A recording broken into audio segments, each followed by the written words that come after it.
It's Michael Popok, Legal AF. What's the over-under on Alina Habba being found in contempt and being dragged out of the courtroom in the E Jean Carroll case against Donald Trump today? The odds are high.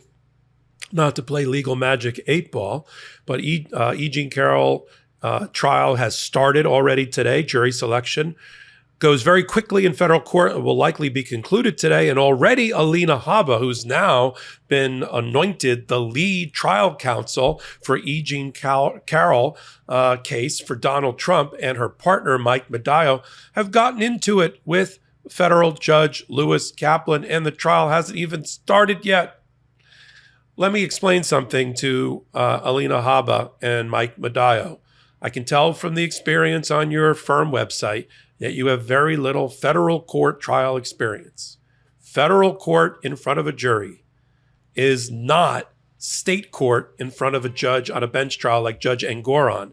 They got into the habit, a really bad habit, these lawyers, over the last several months and 11 weeks of trial involving Donald Trump, in attacking Judge Engoron and his principal law clerk. And they got a taste for it. You can tell. And they thought they can transfer and translate that conduct and that behavior across the street to the federal courthouse. Let me explain to those who don't practice law, who follow our Legal AF podcast and MeidasTouch. There is a big difference between state court, which is like the wild, wild west sometimes, and the OK Corral. And you can get away with a lot of things and say a lot of things and in front of a judge without a jury that you can't do in federal court.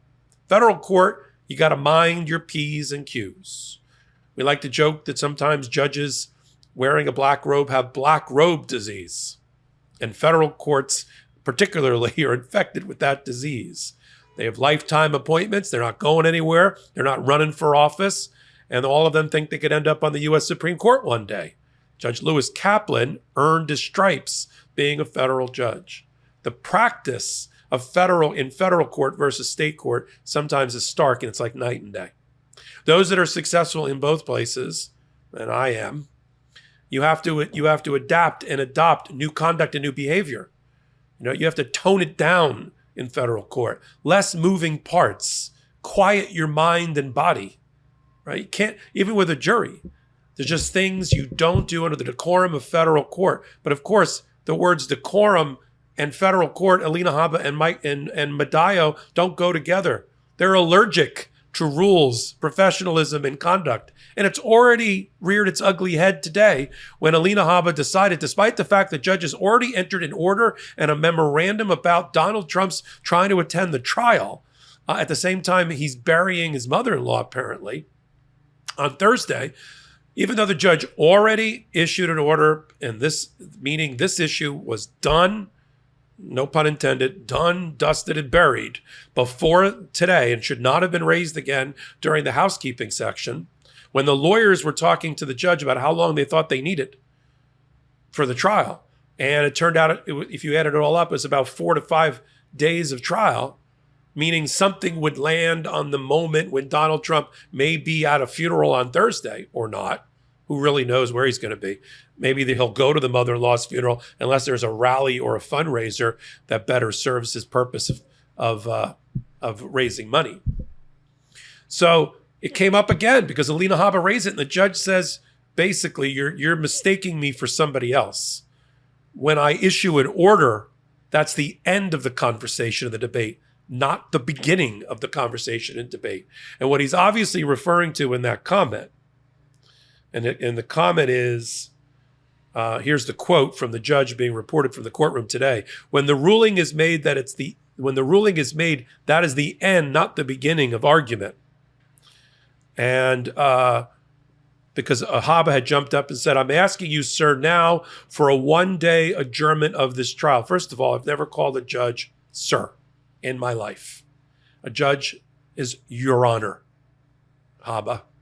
I mean, I feel like I have to do like ethical training, remedial ethical training from one bar member to another.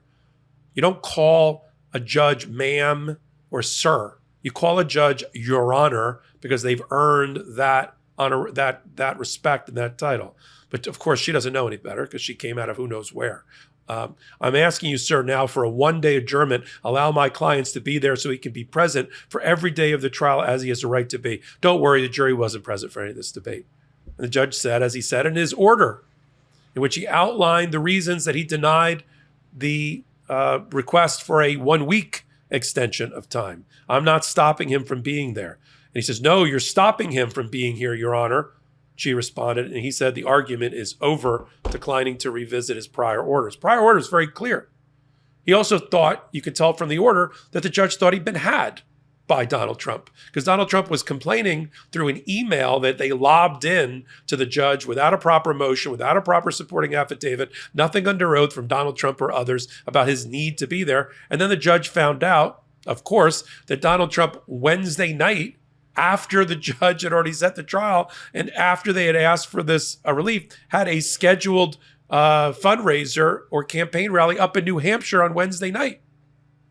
Well, if he can go from New York to New Hampshire, he can go from Palm Beach County, Florida to New York and do a flip turn with his own private jet in time to only miss an hour or two of the trial. And then the judge said, I'm not, that we've moved heaven and earth and 50 people on the prospective jury are here for justice. And the security measures are in place for Mr. Trump. I'm not delaying the trial a week. He did say, however, that if on the moment when the trial turns to the defense and they want to put on Donald Trump, if they want to put on Donald Trump, because he never testified in the first case, then the judge would consider, let's say on a Thursday, that was Donald Trump testimony day, and it's also a burial of mother-in-law day, then he'd roll the trial over to Monday to give them time. But other than that, the trial will progress with all the events that are already scheduled. They've already said that the only two witnesses they're going to put on is maybe Donald Trump and Carol Martin, who testified on behalf of E. Jean Carroll in the first case. She, a former newscaster who was an outcry witness. That was the witness that E. Jean Carroll spoke to that evening, contemporaneous in time with the sexual assault and the rape, and reported it to her. Important witness. She also made some comments after that about, she thought that E. Jean Carroll should keep a lower profile, shouldn't go on television and talk about these things. She's a little critical of her friend writing a book about it because she was worried about her friend being attacked by, this is pre-MAGA, by Donald Trump and those around him, and she was right. But they want to put her on the stand and try to embarrass E. Jean Carroll to have her friend criticize her on the stand. So, but that'll be, I don't know, that could be Thursday. Donald Trump would testify maybe Friday. See, I don't think this happens based on the amount of days that the plaintiffs need to put on their case to the jury. And this is only about damages, punitive damages. I don't see this landing on Thursday for Donald Trump to testify. And the judge doesn't either. But the judge had to put Alina Habba back in her place. And you can see already Alina Habba is acting out in front of her client who's sitting there in the courtroom with her, Donald Trump. And at the rate she's going, and at the rate we know Lewis Kaplan doesn't play as a federal judge, she's going to be found in contempt. And she's going to be removed from that courtroom. And it's going to be left to Medallo to try the case.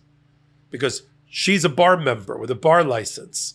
And she's an officer of the court. She's sworn an oath.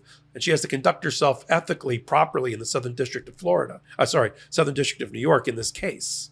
And so far, she's not. And if she thinks, and this is the problem, I'll just call it out for my colleagues.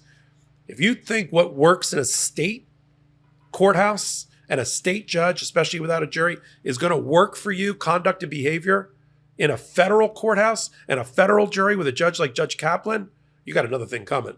You better go recalibrate because this is going to go terribly for your client. You're not going to be able to bash the judge the way that Donald Trump has done and call him a partisan hack and all of that and have it play out properly in the courtroom. It's going to go south for you really, really quickly. We're going to continue to watch. This is day one. It's not even day one. It's day -1. We're still picking a jury. And Alina Habba's already got one foot in the bucket. Whereas my mother used to say, one foot on a banana peel and the other one in a grave at the rate she's going. We'll continue to follow on Legal AF, the podcast that hopefully you love and adore on Wednesdays and Saturdays, 8 p.m. only on the MeidasTouch network. And then on hot takes like this one. If you like this kind of hot take, give me a thumbs up. Helps keep the network on the air, helps keep me on the air, helps with ratings. Till my next hot take. Till my next Legal AF. This is Michael Popok reporting. Hey Meidas Mighty, love this report? Continue the conversation by following us on Instagram at MeidasTouch to keep up with the most important news of the day. What are you waiting for? Follow us now.